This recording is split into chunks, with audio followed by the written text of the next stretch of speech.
Welcome back to my channel, my friends. It's so good to see you back. And if you're new, hi, I'm Elisa. I'm a cognitive science student working in a part-time IT job. And in my free time, I'm trying to explore how challenging yourself can improve your body, but especially your mind. And this video is about something very exciting that I've been training for quite hard for the past few months. And it's my first ever marathon race. So I hope you enjoy this video where I show you a bit of the time shortly before the marathon, but also I will dive deep into the marathon. Let's start with some footage a few days before the marathon. I hope you enjoy. And if you do, don't forget to hit the like and subscribe button. It would mean the world.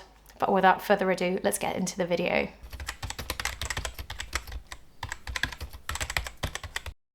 I'm speaking to you just a few days out from the race, and I wanted to touch on some things that happened the past 2 weeks because it's been stressful. I was not really sure with what kind of set of feelings I would go into this race week.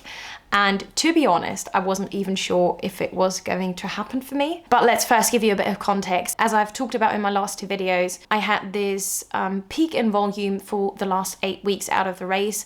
And now a few weeks, so 2 to 3 weeks before the actual race day, I got into a little bit of a taper, so volume was slowly decreasing. And I thought, because for the peak weeks I was feeling really fine. Of course it was very, very demanding and nothing light on any system, but I did not have any niggles or pain whatsoever for these weeks.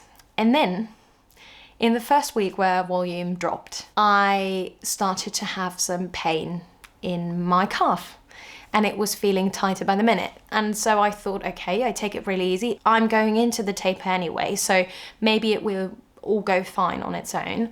And I just continued for 1 week in the normal running structure. And the second last week of the training plan, the pain was kind of sharp. And because of the fact that this is my first time training in that kind of volume, and as an add-on, I'm not a physicist, so I wasn't really sure whether it was coming from the calf muscles or whether it was the Achilles tendon that was maybe flaring up and then kind of radiating the pain into the whole calf. And I was really struggling because I don't know if this is a normal thing. This was not what I kind of expected, or I had the feeling that I see when I watch other people's experiences with that. So I wasn't really sure what I should do. I was very nervous because once my calf is warmed up, so during the runs, I did not feel it at all. It was just if I was sitting for a longer while or some hours after a run, or maybe when I get up in the morning, that I felt this pain. So I was not really sure what I should do, and it kept on going. And then on rest days, it got a bit better. And then as soon as I went for a run a few hours after, it started to come back. So I wasn't really sure what I was going to do about it. And that led me to kind of cancelling the last longer easy run that I had, which was 16 kilometers. And I cancelled that because I thought if it is just a little niggle, it might just need a few more days to kind of go away, heal. Maybe it was a bit inflamed or something, and the body can deal with that and it gets better. And luckily, As of right now, I don't have any pain whatsoever. Maybe it was because I was distracted because it was Easter weekend and I spent a lot of time with my friends and family and stuff like that. Maybe that helped as well to kind of distract and get the thoughts redirected to some positive other moments in life, and not being so focused about kind of pinpointing whether I feel pain or not whenever I get up. So I hope that kind of taking a bit more rest than usually planned will help it, because as of right now, all the runs that I did this week, I did not feel any pain whatsoever. But still, I wanted to share this because I'm still nervous. It's just been a few days that I'm kind of completely pain-free, and I'm trying to do everything that I can with mobility and with running specific exercises that do not have much of a load, because I don't want to have sore muscles or DOMs going into the race. But I kind of do like body weight movements for your calves, so that hopefully the whole system in there is kind of stable and good to go without being like overused kind of. But I'm really nervous because obviously this week it's just 30 minutes on and then a rest, or 6 kilometers on and then a rest, then a final shakeout run. But on Sunday, I'm running for much longer than that. And I am just so nervous that if it was something that isn't completely healed, if it's going to affect my run. Obviously, if I feel pain that is really bad and that I feel like I get a really bad injury from the pain that I feel in my calf during the race, I will obviously not finish the race, because my health is what comes first. So if I'm feeling any pain in the race, I then have to stop. I think after all these weeks of training, I kind of know what is a normal training stimulus, which can sometimes feel like a pain as well, or which is just a symptom of fatigue, and what is something different. So I think this is why training is so important, not just to get your body fit, but also just to get you know yourself in the action of running. I will then be hopefully able to kind of know, okay, I can push up to this point, but if it's going to feel weird, or if something feels really off and a very strong pain, then probably I will not finish the race. But yeah, I wanted to kind of include this into the marathon video because this is part of it as well. The ups and downs. I like to give a whole picture of what a journey like that could look like as a beginner, so I have to include this as well, even if it's not the I'm so happy and everything is going well. But yeah, I wanted to include this, and I will probably see you within the next few days, where hopefully spirits are still high, and show you a little bit more of what happens in this race week. So yeah, see you then.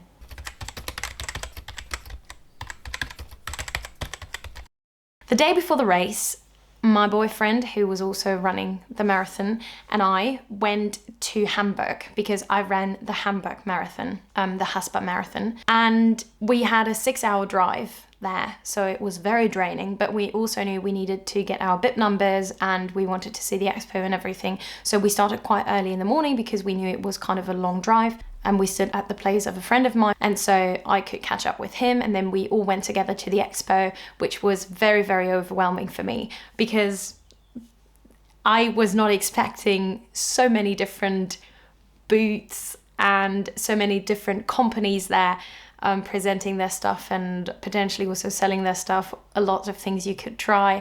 But just in general, the moment I got to the expo, it was the first time that I really thought about the number of people that would be running tomorrow, because I knew the people I saw there on the Saturday before the Sunday race were not all the people who were starting the next day. So it kind of felt like I had the first little taste of what it would be like the day after, with so many people being there and so many people running the marathon, but also so many people supporting and cheering. So it was the first kind of impression of how many people would be there actually, which was kind of really impressive. So I picked up my bib number, got some instructions and the bag where I could put my clothes in. There were some goodies in this bag as well and stuff like that. And then we went and explored the expo, all the different brands. I didn't really film much of the brands because it's probably kind of the same everywhere. But there were a few cool things, just as usual. There was the big wall with all the names on, so I was looking for my name there. And then also there was like a wall where you could put I think you could put there what the race means to you or what is motivating you to run or something like that, but people were also just putting names and random stuff on there. But I wanted to put stay curious on there because that is something I live by, to always stay curious and try out new things.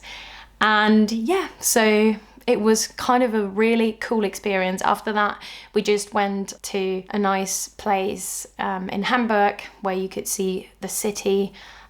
We also could see a bit of football going on there. And then after that, we just went and did some carb loading and then we went back home. But all that time, I wasn't really like proper nervous, even though I kind of had the first grasp of what the event venue would look like and everything like that. I wasn't really realizing that it was going to happen the next day. That all just kicked in when in the evening we came home and it was time to simply shower and pack all your stuff. So make your clothing bag ready that you could drop off so that the drop-off bag is all ready to go for the next day. And then also laying the clothes out, thinking about what I wanted to eat before the race tomorrow, before I leave the flat and everything like that. So it was all kind of a very unusual, kind of very silent situation where we were just both locking in, packing, laying out stuff.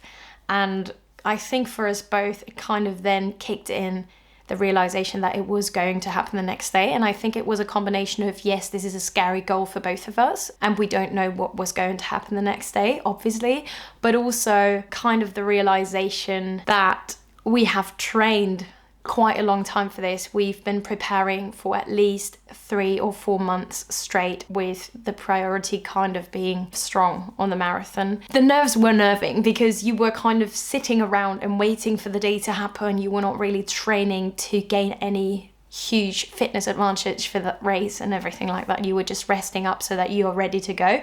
And that kind of, after all these weeks with all the training volume and everything, that felt almost nerve-wracking. And then it was the evening before where you just literally have one more sleep and then the next morning I wake up and I go there and then I kind of start. And then we went to bed, we had a sleep, and then it was time for the big day. On the day, I did a breakfast of just simple carbs and nothing that is hard to digest. So I know that these foods are easily digestible for me. I never have a problem with it, and so I stick to that. So we had a bit of breakfast. Then I kind of did a little bit of mobility and like just loosening up the body.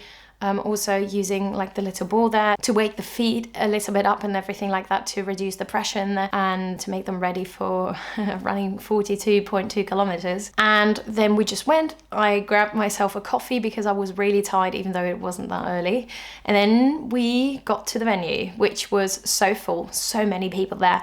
And you could just see that so many people of different types are there. You could see literally people much younger than me, but also people much older than me. So people that I believe were a minimum of 70 years old, which is so impressive, and which were ready to race. And then all the spectators, all the people around that, you just have this nervous energy. Everyone is running around like headless chickens.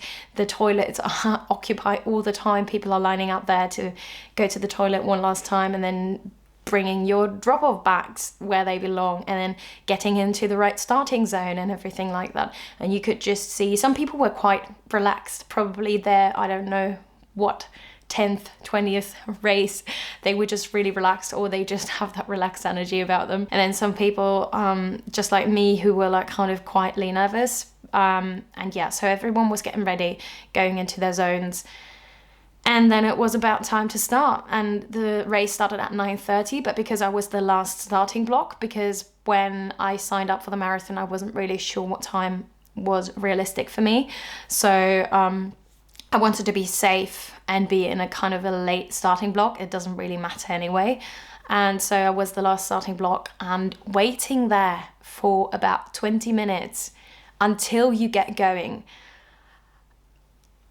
I was not feeling my hottest there, because you are literally standing with all the people there and just waiting to get going. And you have already heard the audio signal that says you start the race, and you hear all the people on the speakers talking about the race. This was the moment where I was really nervous, but at the same time, as soon as you get going in that race, all the nervousness was kind of slowly fading. So you were starting and I crossed the starting line, and from then on it was race time. Sich auf diese Reise machen, auf ihr kleines Abenteuer. Eine Einladung in euren Enkel.